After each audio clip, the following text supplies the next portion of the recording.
नमस्कार, अस्सलाम वालेकुम। मेरे दोस्तों, जैसा आप सभी जानते हैं कि नीमला यानी मेवात में जो फ्री शादी करा रहा था जो मुल्ला जी, उसके पर 6 फरवरी को रेड पड़ी है और 3 लोगों को गिरफ्तार किया है, 21.5 लाख रुपए जब्त किए हैं। और उसके बाद कई प्रश्न आ रहे हैं सामने कि भाई वो पैसा वापस मिलेगा नहीं मिलेगा। लगभग 2 से 3 हज़ार बच्चियों के पैसे जमा हैं वहाँ पर। किसी के 1.5 लाख रुपए जमा है, किसी के 3 लाख रुपए जमा है, किसी के 5 लाख रुपए जमा है, तो किसी के 7 लाख रुपए जमा है। तो वो बता रहे हैं कि भाई पैसा मिलेगा या नहीं मिलेगा वापस। तो बड़े चिंता का विषय बना हुआ है। तो मैं आपको बता दूं कि हमारी जो राजस्थान पुलिस बहुत वो दमदार पुलिस है। तो एसपी साहब ने पहले बोल भी दिया है कि आप लोग कैथोड़ा थाने में जो पीड़ित पक्ष है वो एफआईआर दर्ज कराए और कानूनन कार्रवाई होगी। हालांकि ये मुल्ला जी का काम तो ऐसा है कि ये कोई सबूत ही नहीं छोड़ता। इतना चालाक और शातिर आदमी है कि सबूत ही नहीं छोड़ता कुछ। ना ये आपसे पैसा जमा कराता, ना आपको कोई ठोस सबूत देता है, ना ये कोई और कहीं पर ठोस सबूत रखता है। शातिर आदमी है। लेकिन मामला यह है कि अच्छा है वो बुरा है वो एक अलग मुद्दा है और इस पर कोई फालतूबाजी कमेंट भी ना करे कोई।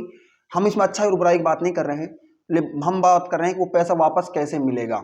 तो सबसे पहली बात तो यह है कि जो पैसा आप एफआईआर दर्ज कराइए कैथोड़ा थाने में, और एफआईआर में इस मुल्ला जी के एजेंटों को मत बकसिए, सारे एजेंटों को लिखवाइए, सारे इसके जितने भी इसके साथ रिश्तेदार वगैरह जो काम कर रहे हैं सबको उसको लिखवाइए, क्योंकि अकेला मुल्ला जी तो भाग जाएगा, इसका कुछ नहीं बिगड़ने वाला है।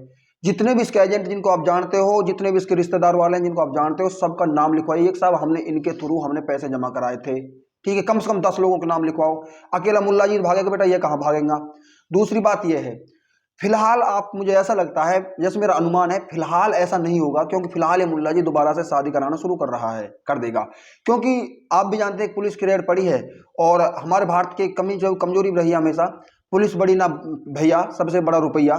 तो एक बार ये कहीं ना कहीं ये दोबारा शादी प्रक्रिया शुरू होंगी, क्योंकि लोगों का विश्वास ज्यादा जम जाएगा इस पर कि भाई पुलिस की रेड पड़ी तब भी मुल्ला जी की शादी ऐसी चलती रही। तो अब तक आपको पता ही है कि पहले तो ये छोटे क्षेत्र में सीमित था, ये इसका रजिस्ट्रेशन वगैरह केवल इसके कैथवाड़ा के आसपास या कामाथे विधानसभा में शादी कराता था।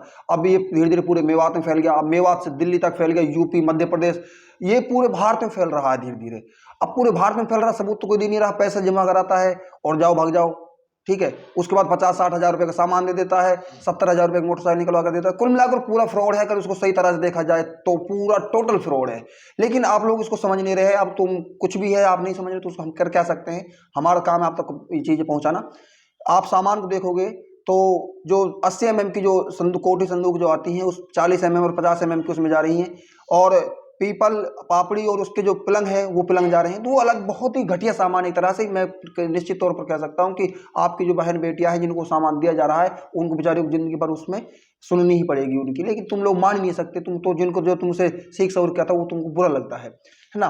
तो दूसरी बात ये है कि भाई आप लोग ये अब दोबारा से शादी कराएगा, अब मुल्ला जी अब शादी कराएगा दोबारा से, और हमको ये लगेगा कि भाई मुल्ला जी ने तो दोबारा शादी करा दी, मतलब ये तो एक नंबर को आदमी, कोई इसमें कमी ना है ना। तो हम ज्यादा ज्यादा रजिस्ट्रेशन कराएंगे। जिस दिन में इनके पास 4-5 हजार करोड़ का टर्नओवर हो जाएगा, हजारों करोड़ तो अभी हो गया टर्नओवर, लेकिन अब 4,000-5,000 करोड़ टर्नओवर होना कोई ज्यादा बड़ी बात नहीं है, क्योंकि पूरे भारत में फैलता जा रहा है ये। उस दिन भाई साहब ये इनका बाप बिना मिल तुमको खूब ढूंढ रही है उन्होंने। इसलिए आप अपनी स्थिति को समझो, जो पैसा फंसा हुआ है उन्हें निकाल लो, चाहे उसमें सामान दे रहा हो, चाहे शादी करा रहा हो वो फिलहाल अब, और उसके बाद अगर नहीं कराता है तो उसके एफआईआर करो पुलिस। दोबारा इसके चक्कर में मत पड़ना, इसी में भलाई है, बाकी आपकी मर्जी है। धन्यवाद।